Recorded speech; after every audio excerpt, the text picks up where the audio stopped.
Hello everyone, welcome to chemistry tips and tricks. और आज हम लोग करने जा रहे हैं क्लास 12 का सोल्यूशन चैप्टर का लेक्चर नंबर 4, जिसमें हम लोग पढ़ेंगे सॉल्युबिलिटी। सॉल्युबिलिटी एक बहुत इंपॉर्टेंट टॉपिक है जो क्लास 12 के अकॉर्डिंग या नीट जेईई हर चीज के लिए बहुत इंपॉर्टेंट है। सारे एग्जाम्स में यहाँ से क्वेश्चन आने के काफी ज्यादा चांसेस होते हैं। ठीक है, तो देखते हैं इसमें क्या है, सॉल्युबिलिटी क्या है। Without any delay will start. What is solubility? Solubility क्या है ना? What is solubility?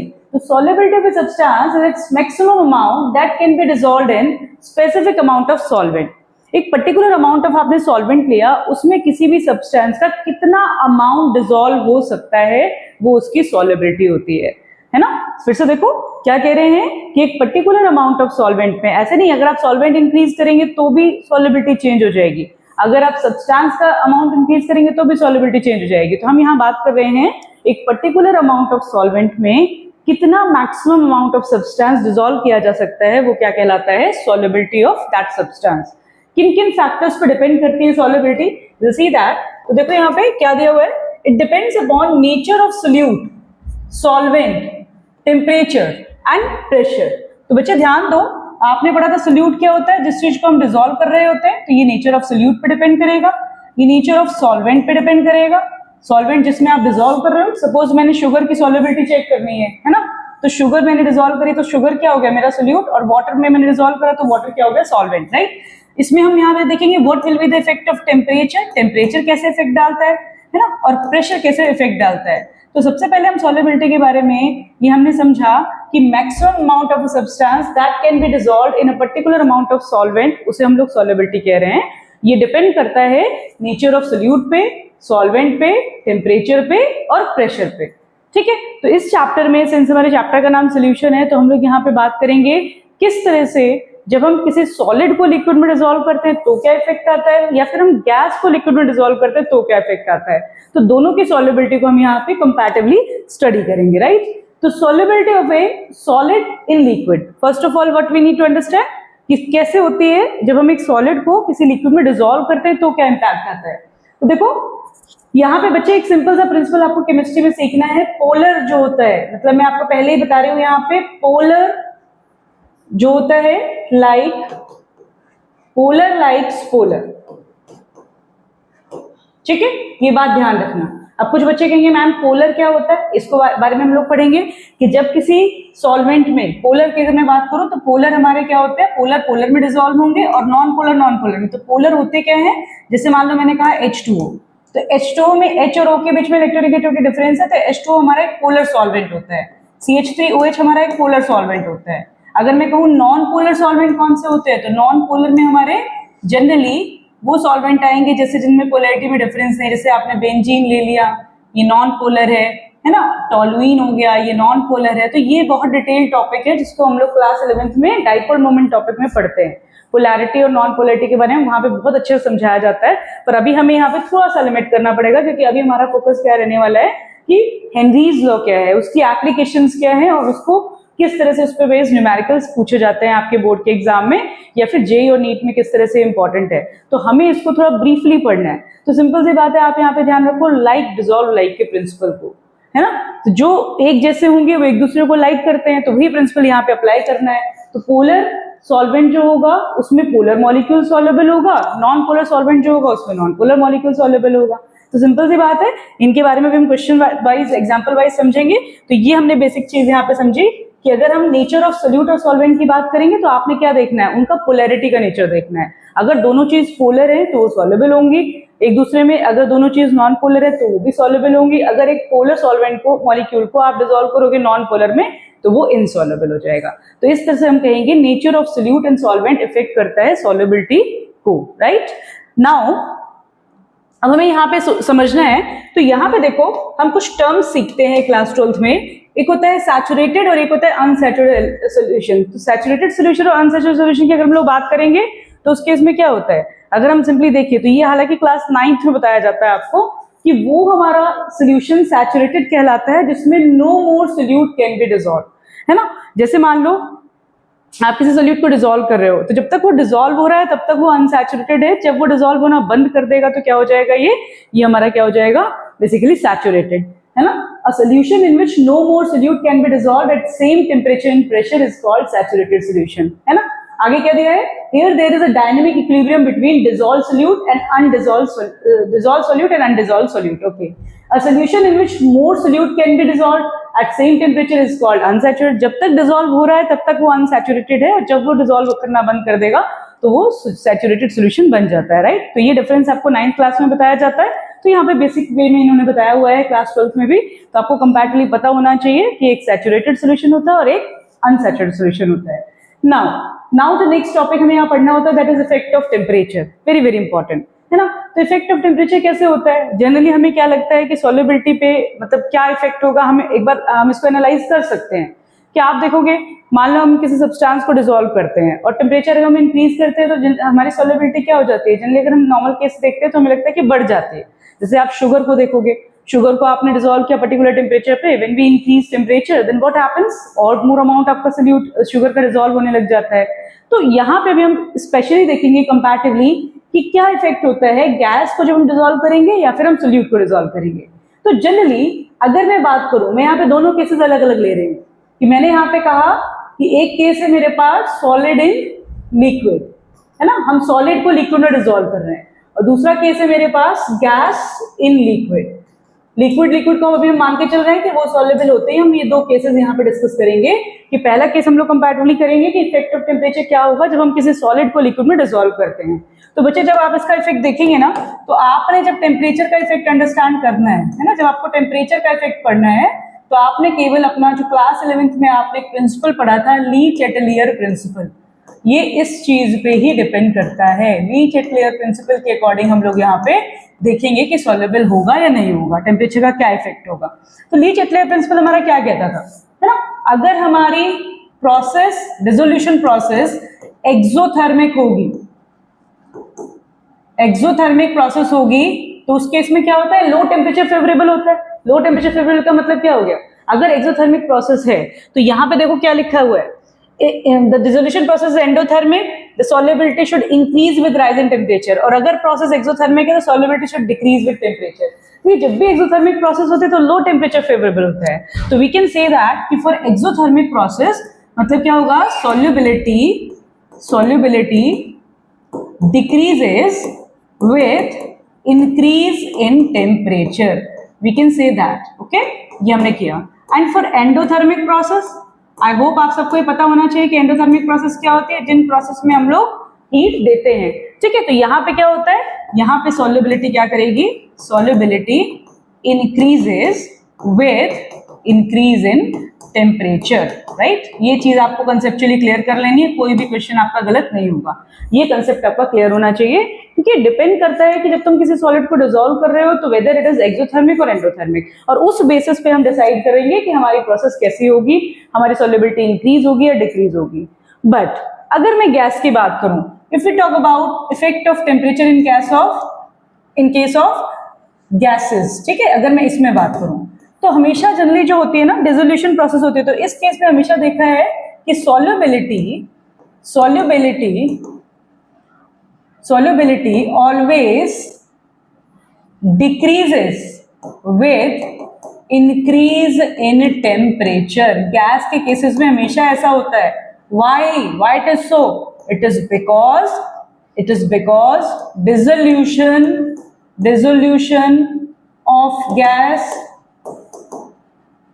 is an exothermic process।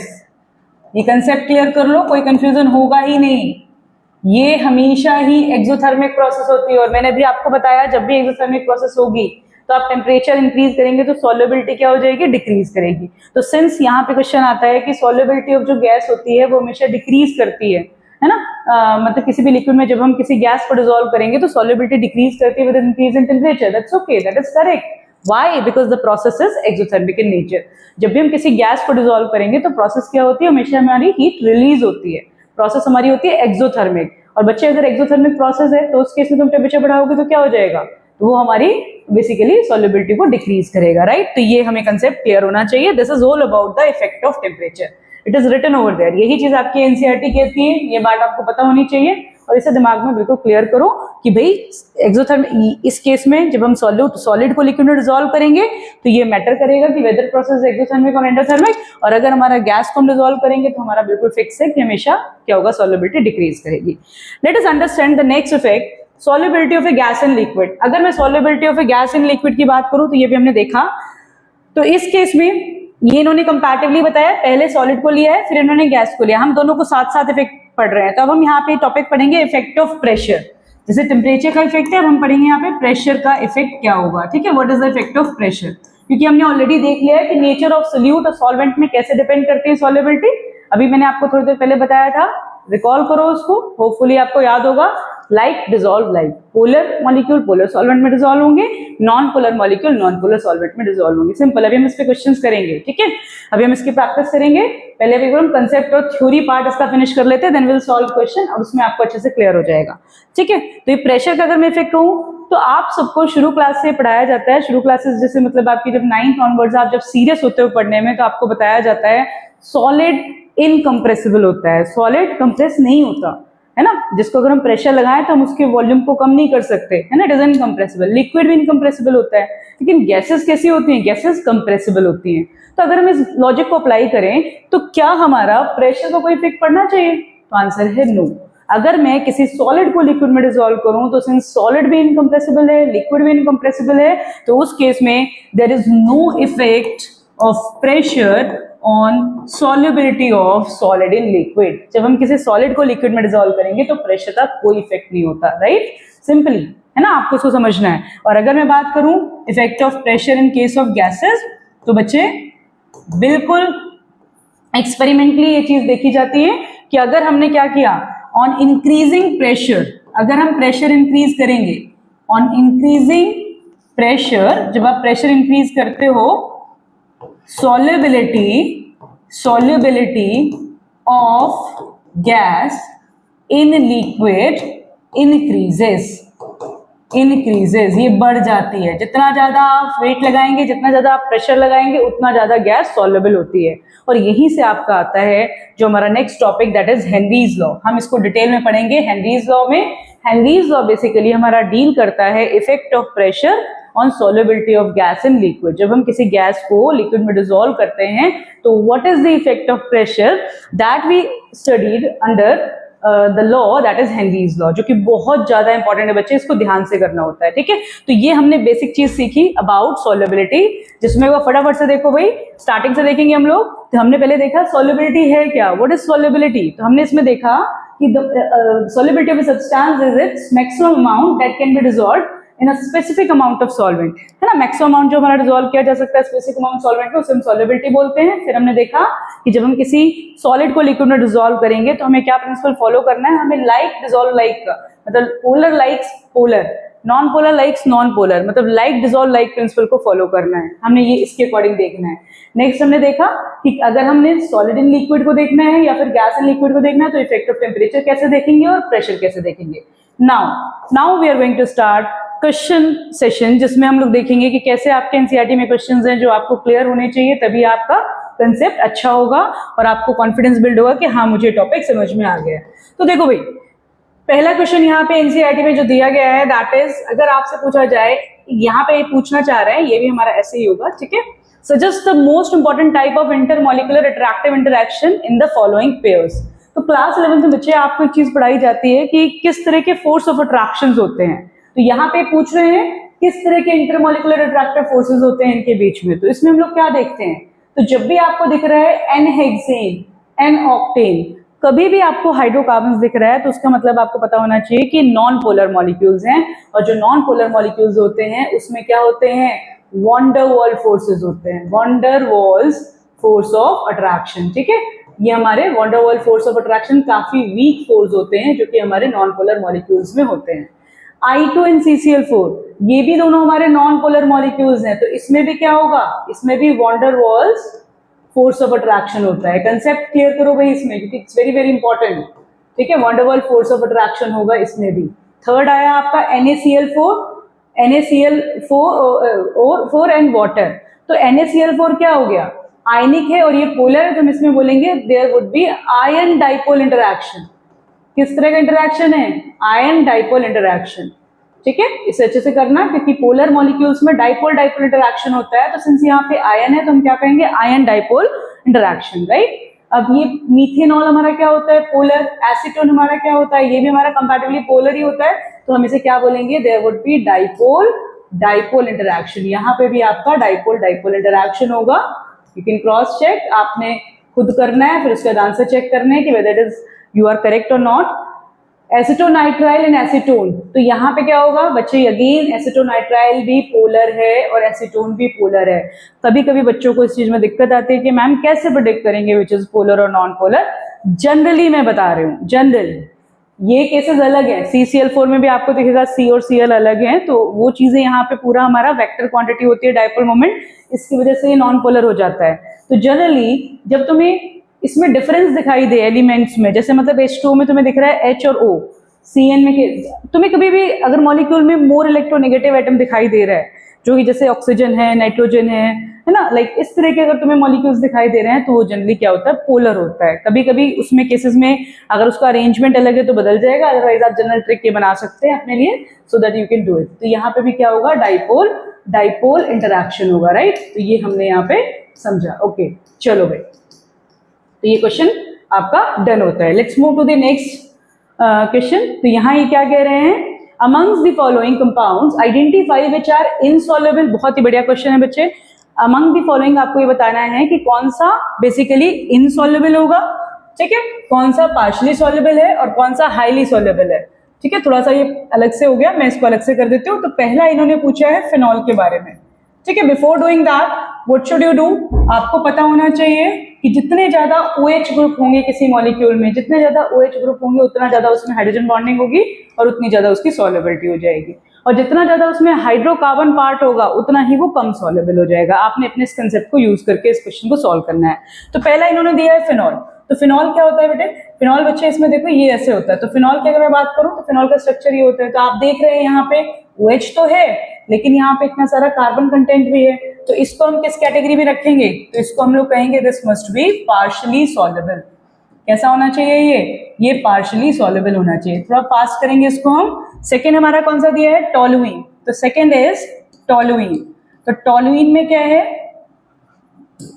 Toluene में यहाँ पे CH3 लगा होता है, तो अब देख रहे हैं पूरा का पूरा ये हाइड्रोकार्बन है, तो इस केस में क्या हो जाएगा? तो ये हमारा पूरी तरह से इनसॉल्युबल होगा, because there is no OH group, ये इनसॉल्युबल हो जाएगा। Next we have third formic acid. तो थर्ड है आपका फॉर्मिक एसिड। आपको एटलीस्ट इसके स्ट्रक्चर्स पता होने चाहिए, then only you can do that. Formic acid हमारा ये होगा, तो ये हमारा इसमें एक्सटेंसिव हाइड्रोजन बॉन्डिंग होती है, तो that's why we can say this is highly soluble. कैसा है बच्चे? ये हाईली सॉल्युबल, ठीक है। नेक्स्ट क्या है आपका? Ethylene glycol. तो फोर्थ केस लेती हूं मैं, इथाइलिन ग्लाइकॉल। तो इथाइलिन ग्लाइकॉल को किस कैटेगरी में रखेंगे? खुद चेक करो, पहले तो आपको स्ट्रक्चर पता होना चाहिए। तो इथाइलिन ग्लाइकॉल होता है CH2OH CH2OH, राइट। तो ये कैसा हो गया हमारा? अगर मैं इसकी बात करूं तो तुम्हें दिखाई दे रहा है यहाँ पे दो OH है, कार्बन पर नहीं जाना, दो OH है, तो this will be highly soluble. ये वाला भी हमारा क्या हो जाएगा? हाईली सॉल्युबल हो जाएगा, right. Next we have chloroform.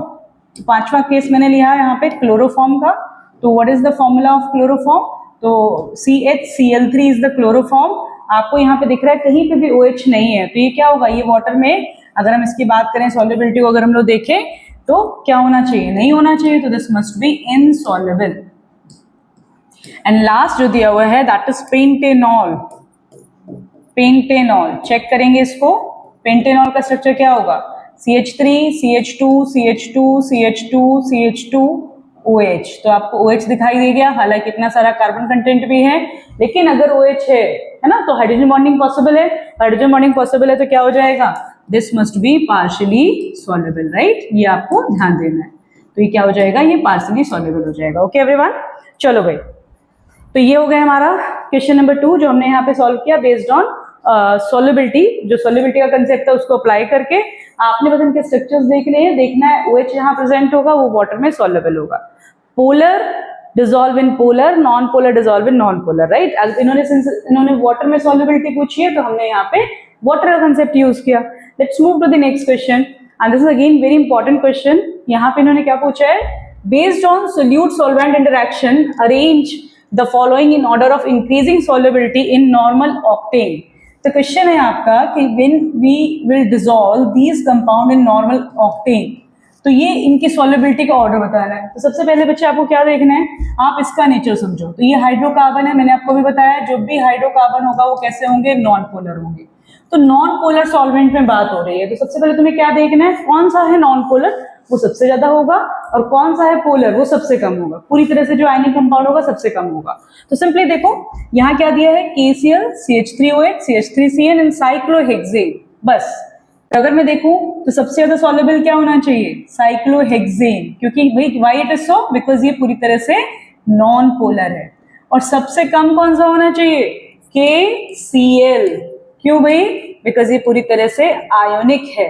अब बात ये आ रही है कि ये ज्यादा होगा CH3Cn या CH3OH, तो हम कैसे देखेंगे, तो CH3Cn जो होता है हमारा, अगर मैं इसकी बात करूं तो Cn की comparatively OH is more polar, तो हमारा क्या होगा यहाँ पे, तो CH3Cn हमारा ज्यादा होना चाहिए और CH3OH हमारा कम होना चाहिए। तो that must be the order of solubility in case of normal octane. ठीक है, तो विदाउट अंडरस्टैंडिंग आप ऐसे क्वेश्चन नहीं सॉल्व कर पाओगे। तो इसीलिए कंसेप्चुअल क्लैरिटी केमिस्ट्री में बहुत जरूरी होती है, तभी आप इस तरह के क्वेश्चन कर पाएंगे। If you are not clear about polar non polar, तो कहीं ना कहीं आपको ऐसे क्वेश्चन को सॉल्व करने में गलती होने के चांसेस 100% होते हैं, क्योंकि हम विदाउट अंडरस्टैंडिंग हम इस तरह क्वेश्चन नहीं कर पाएंगे। राइट, चलो भी आगे बढ़ते हैं। तो next we have the same question, why do gases always tends to be less soluble in liquid as temperature is raised? Question कौन सा आ गया, वो जो हमने पढ़ा था सॉल्युबिलिटी, जब हम गैस की देख रहे थे लिक्विड में, तो टेम्परेचर का इफेक्ट, ये वही क्वेश्चन तो है, why do gases always tend to be less soluble on increasing temperature. तो आप लिखेंगे बिकॉज जो डिसोल्यूशन प्रोसेस होती है गैस की, वो क्या होती है, एक्सोथर्मिक नेचर की होती है। इसीलिए अकॉर्डिंग टू ली चेटलियर प्रिंसिपल अगर हम लोग यहाँ पे अप्लाई करें, तो अगर आप टेम्परेचर बढ़ाएंगे तो solubility of gas in liquid कम हो जाएगी या डिक्रीज करेगी। राइट, तो आप लिखेंगे since process of dissolution is exothermic in nature, तो that must be your answer. Okay, चलो भाई आगे बढ़ते हैं। So now as I told you कि जो मेजर टॉपिक हमारा शुरू हुआ है वो हमारा है Henry's law. Very very important, NEET में, जेई में, आपके CBSE बोर्ड्स में बिल्कुल करके जाना होता है इस टॉपिक को, और एक बार अच्छे से कर लो, बार बार इसमें मेहनत की जरूरत नहीं है। एक बार बच्चे आपने अच्छे से किया, मैं तो कहती हूँ ऐसे पढ़ाई करो कि एक बार आप अच्छे से पढ़ो, उसको फिर आपने दोबारा में डेफिनेटली कम टाइम देना पड़ेगा, सिर्फ रिवीजन से काम चल जाएगा। अगर हम किसी चीज से डरते हैं तो वो हमें डराता है, अगर हम अच्छे से पढ़ते हैं तो डेफिनेटली वो इजी भी कर देता है। ठीक है, तो हमारी अप्रोच क्या होनी चाहिए, हम उसे बहुत अच्छे से समझेंगे वो कहना क्या चाह रहा है। राइट, चलो भाई, तो let us start Henry's law, है ना, क्योंकि हेनरीज लॉ क्या होता है, it states that at a constant temperature the solubility of a gas in liquid is directly proportional to pressure of the gas.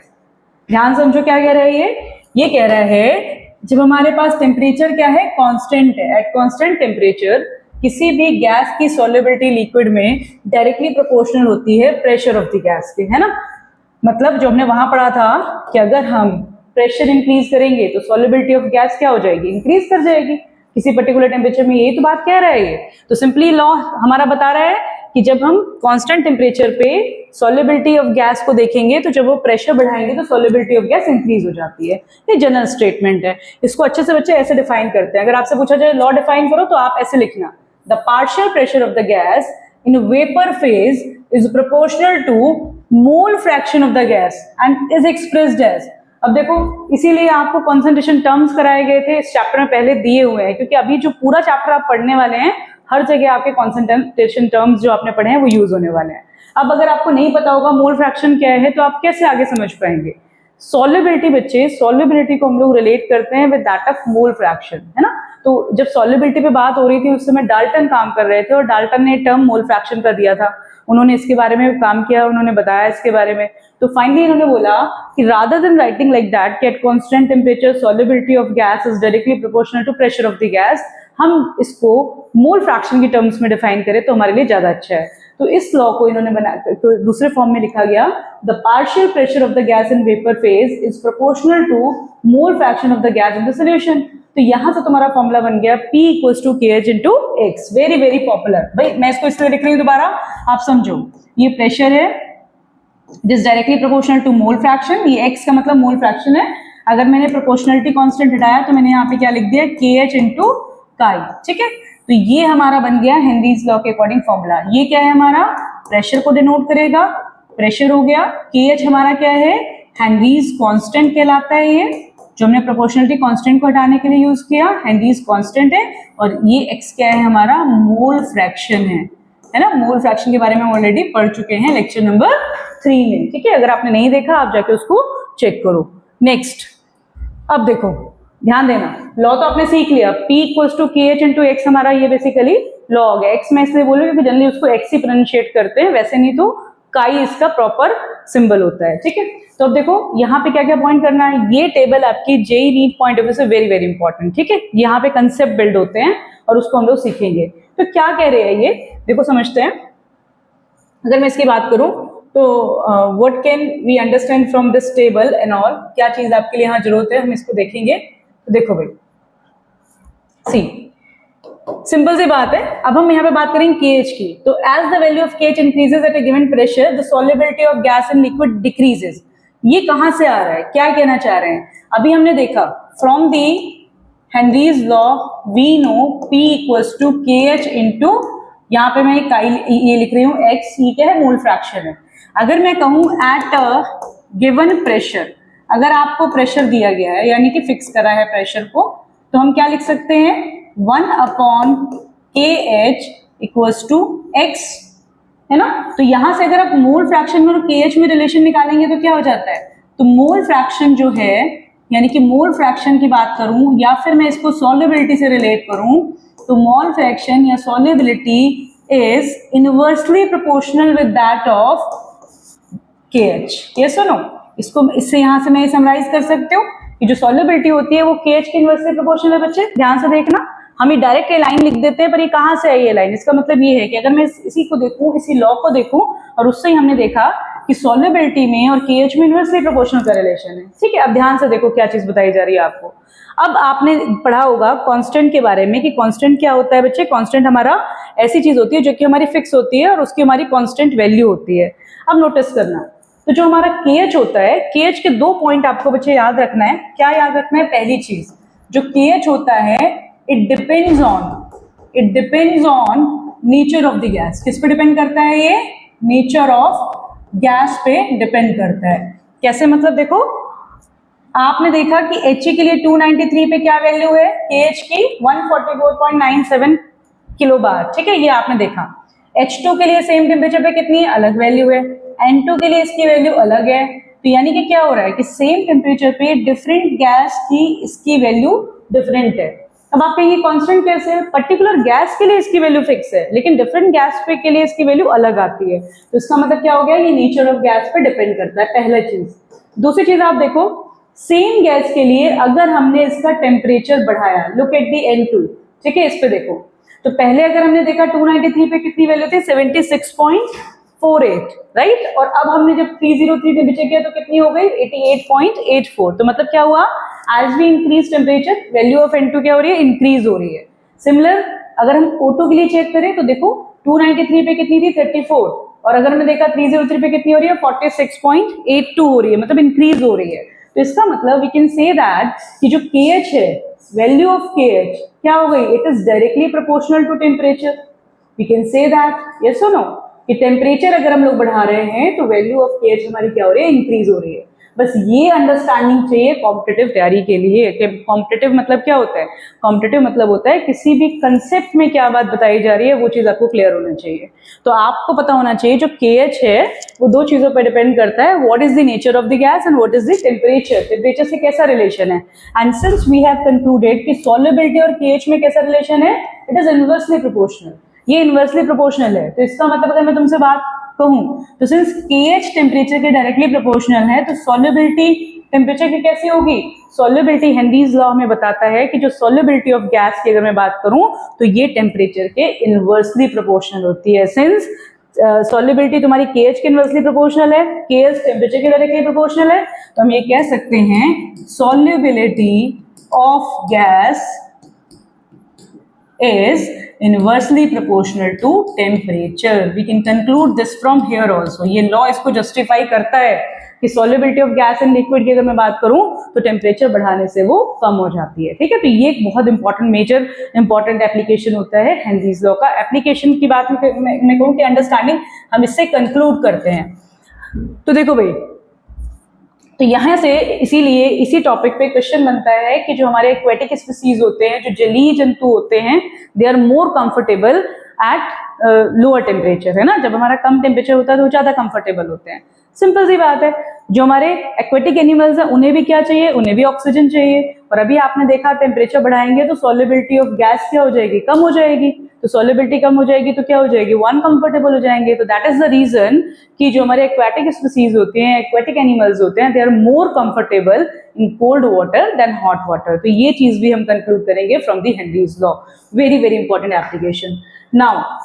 Now we are going to discuss what is the application of Henry's law। तो यहाँ पे आपको real life में क्या इसकी application है समझनी है। तो बच्चे यहाँ देखो ध्यान से। तो अगर मैं सिंपली बात करूँ हेनरीज लॉ की, तो हेनरीज लॉ का यूज किया जाता है कई जगह पे बहुत इंपॉर्टेंट काम के लिए, है ना। देखो जैसे पहला टू इंक्रीज दी, तो आपके सिलेबस में एटलीस्ट 3 एप्लीकेशन है यहाँ, ये आपको बिल्कुल क्लियर होनी चाहिए। To increase the solubility of CO2 in cold drinks and soda water, pressure bottles is sealed under high pressure. Practically आपने कभी सोचा अभी नहीं होगा शायद कि जो हमारी जो ये कोल्ड ड्रिंक की बॉटल होती है, सोडा वाटर की बॉटल होती है, इनको हम लोग हाई प्रेशर पे सील करते हैं। व्हाई डज सो, ताकि क्या हो कि ज्यादा से ज्यादा गैस की सॉल्युबिलिटी हो सके, और जब हम उसे ओपन करें तो सारी की सारी एकदम से बाहर आए, and that makes it attractive. ये इसे अट्रैक्टिव ही बनाता है। तो basically to increase the solubility of CO2, solubility की CO2 की बढ़ाने के लिए हम लोग क्या करेंगे, हाई प्रेशर पे इसको सील करेंगे। क्यों, क्योंकि हाई प्रेशर होगा तो सॉल्युबिलिटी ज्यादा होगी, लो प्रेशर होगा तो सॉल्युबिलिटी कम होगी। This is our Henry's law. Let us move to the second application. It's very very important. यहाँ से क्वेश्चन जनरली आता है कॉम्पिटिटिव क्लासेस में भी, और वैसे भी आपको आना चाहिए। Scuba divers. स्कूबा डाइवर्स क्या होते हैं, जो अंडरनीथ सी, समुद्र में जो नीचे के जो एक्वेटिक एनिमल्स होते हैं उनके बारे में जो स्टडी की जाती है, या उसके बारे में जो भी इंफॉर्मेशन फाइंड आउट की जाती है, और स्कूबा डाइविंग हम लोग करते हैं वहां पे। स्कूबा डाइविंग के थ्रू वो पता चलती हैं चीजें।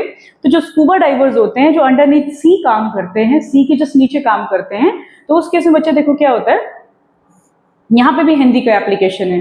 हेनरीज लॉ का एप्लीकेशन वहां पे इस तरह से है कि जब वो स्कूबा डाइवर नीचे की तरफ जाते हैं, तो जितना ज्यादा नीचे जाते जाएंगे उतना क्या होगा, प्रेशर इंक्रीज होगा। और प्रेशर इंक्रीज होगा तो क्या हो जाएगा, प्रेशर इंक्रीज होने की वजह से जो हमारे जो वो कैरी करते हैं सिलेंडर, उसमें क्या होता है, उसमें N2 भी प्रेजेंट होती है, O2 भी प्रेजेंट होती है। तो उसमें क्या होता है, N2 की सॉल्युबिलिटी ब्लड में इंक्रीज हो जाती है। तो जब वो नीचे जा रहे हैं तो उनमें क्या हो रहा है, उनके ब्लड में N2 की सॉल्युबिलिटी इंक्रीज हो रही है। और जब वो वहां से करने के बाद जैसे स्कूबा डाइवर ऊपर की तरफ वापस आते हैं, तो एकदम से क्या होता है, प्रेशर डिक्रीज होता है। और प्रेशर डिक्रीज होगा तो क्या होगा, तो जैसे वो बाहर की तरफ निकलने की कोशिश करते हैं, तो क्या होता है बच्चे, वो जो N2 होती है ना, उतनी स्पीड से आउट नहीं हो पाती, बाहर नहीं निकल पाती। और कई बार क्या होता है, उसके बबल्स बन जाते हैं, और बबल्स जो हमारी आर्टरीज होती हैं उसको ब्लॉकेज कर देते हैं। मतलब उसमें बबल बन जाएगा तो क्या हो जाएगा, फ्लो नहीं हो पाएगा प्रॉपर, तो वहां पे ब्लॉकेज होने के चांसेस होते हैं। तो कभी कभी इन केसेस में स्कूबा डाइवर्स की डेथ भी हो जाती है। और इस सिचुएशन को मेडिकली हम लोग बोलते हैं बेंड्स। क्या बोलते हैं बच्चे, बेंड्स। तो जो स्कूबा डाइवर्स होते हैं, ये जो प्रेशर वाली जो उनको फेस करनी पड़ती है, बबल्स ऑफ नाइट्रोजन बन जाते हैं, इसको मेडिकली हम लोग बोलते हैं बेंड्स। तो इसको दूर करने के लिए, ये तो नेचुरल सी बात है, जब प्रेशर नीचे की तरफ बढ़ रहा है जाने पे, तो वो तो होगा ही होगा। तो what can we do, what is the solution for that. तो इस बैंड्स को अवॉइड करने के लिए जो सिलेंडर्स होते हैं, जो स्कूबा डाइवर्स यूज करते हैं, सिलेंडर, गैस के जो सिलेंडर यूज करते हैं, उसमें वो लोग क्या करते हैं, उसको वो एयर डाइल्यूट कर देते हैं, उसकी एयर को डाइल्यूट करते हैं विद दैट ऑफ हीलियम। किससे डाइल्यूट करते हैं, हीलियम से। वो क्या करते हैं, 11.7% हीलियम को फिल करते हैं अलॉन्ग विद नाइट्रोजन। नाइट्रोजन होता है 56.2% एंड 32.1% ऑक्सीजन होता है। तो ये डेटा जो होता है, this is very important for competitive point of view as well as for CBSE 2, क्योंकि आज का CBSE भी अप्लाइड है, ठीक है, तो वो भी सारा पढ़ना है आपको।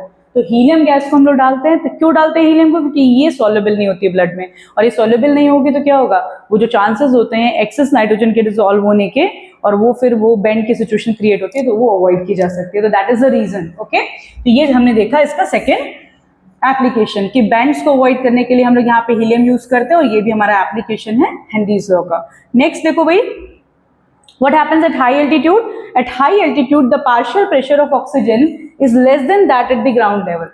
है ना। अब देखिए अगर मान लो बात करें तो ये कहते हैं जो प्लेन्स में लोग होते हैं, जो हमारे माउंटेन्स पे लोग रहते हैं, कंपैरेटिवली उनकी थिंकिंग एबिलिटी में डिफरेंस होता है। साइंस कहती है ये कि उनके बेसिकली थिंकिंग एबिलिटी में डिफरेंस होता है। Why it is so? क्योंकि आपको पता है ये प्लेन है, यहाँ से आप माउंटेन में गए तो जैसे जैसे आप ऊपर जाएंगे तो क्या होगा, एयर प्रेशर कम होता जाएगा, एटमॉस्फेरिक प्रेशर क्या होगा, डिक्रीज करेगा, और एटमॉस्फेरिक प्रेशर डिक्रीज होने की वजह से जो सॉल्युबिलिटी होती है वो ब्लड में डिक्रीज हो जाएगी, सॉल्युबिलिटी ऑफ गैस डिक्रीज करेगी, इसीलिए इनकी थिंकिंग एबिलिटी कम हो पाती है, और उसे हम लोग बोलते हैं मेडिकल टर्म में anoxia. Anoxia is the name for that thing. इसीलिए क्या होता है कि जब हम माउंटेन एरियाज में जाते हैं, क्लाइंब करते हैं, तो उस केस में हमें क्या चाहिए होता है, उस केस में हमें बेसिकली ऑक्सीजन सिलेंडर कैरी करना पड़ता है ताकि वो ऑक्सीजन की सप्लाई को पूरा कर पाए। तो ये हमने देखे, ये 3 एप्लीकेशंस थे हमारे बेसिकली हेनरीज लॉ के। बच्चे अब इस पे कुछ न्यूमेरिकल्स बनते हैं, और न्यूमेरिकल्स में आपने क्या करना होता है, अगर मैं न्यूमेरिकल की बात करूं तो सबसे पहले न्यूमेरिकल अगर आपको सॉल्व करने हैं, I am going to show you what can you do. First of all, check the question. If N2 gas is bubbled through water at 293 Kelvin, how many millimoles of N2 gas would dissolve in 1 liter of water? ठीक है, तो पहली चीज assume that, यहाँ check करेंगे, assume that N2 exert a partial pressure of this bar given that Henry's constant। तो बच्चे जब आप पढ़ते हो ना, जब आप प्रैक्टिस करते हैं, तब आप इन चीजों को अच्छे से प्रैक्टिस करो। एक बार आपने प्रैक्टिस कर ली तो आपको एग्जाम में दिक्कत नहीं आएगी, क्योंकि बिल्कुल केमिस्ट्री में जो न्यूमेरिकल है वो बिल्कुल फॉर्मूला बेस्ड है। अब मुझे यहाँ पे दिखाई दे गया हेनरीज लॉ कांस्टेंट की बात हो रही है, तो सबसे पहले मेरे दिमाग में क्या आना चाहिए कि व्हाट इज हेनरीज लॉ। तो हेनरीज लॉ मैं यहाँ लिख देती हूँ। वी नो, क्या जानते हैं हम लोग, P equals to KH into x. What is x here, x में इसको बोल रही हूँ, बट ये क्या है, ये है मोल फ्रैक्शन। और मोल फ्रैक्शन क्या होता है, ये चीज हम ऑलरेडी देख चुके हैं। KH हेनरीज कांस्टेंट है, P इज द प्रेशर। अब देखो क्या क्या डेटा गिवन है। If N2 gas is bubble through water at this kelvin, how many millimoles of N2 gas would dissolve in 1 liter of the water? Assume that N2 exert a partial pressure of this, यानी कि N2 का जो pressure दिया है वो दिया है 0.987 बार। ठीक है, ये आपको दे दिया गया। हेनरीज लॉ कांस्टेंट KH की वैल्यू दे दी गई है, कितनी दे दी है, 76.48। ठीक है, किलो बार, ये किलो बार में दिया हुआ है। ठीक है, तो इसकी यूनिट्स का ध्यान रखना है आपको, यूनिट्स चेंज करके करोगे क्योंकि अदरवाइज आपकी गलती होने के चांसेस बढ़ जाएंगे। ठीक है, तो मैं इसको बार में ही बदल लेती हूँ, तो ये बार में कितना हो जाएगा, 480 बार। इसको हमने 1000 से मल्टीप्लाई कर दिया, राइट। तो ये हमारी KH की यहाँ पे वैल्यू आ गई। तो क्या मैं यहाँ से x निकाल सकती हूँ, तो x इक्वल्स टू क्या हो जाएगा, P अपॉन में KH। इस तरह मैं यहाँ से x निकाल लूंगी। अब उन्होंने क्या पूछा है, इन्होंने N2 के मिली मोल्स पूछे हैं, है ना। तो डेटा आपके सामने सारा है, तो हमने यहाँ से अगर x निकाल लिया तो x किसके बराबर हो जाएगा, number of moles of N2 divided by number of moles of N2 plus number of moles of water.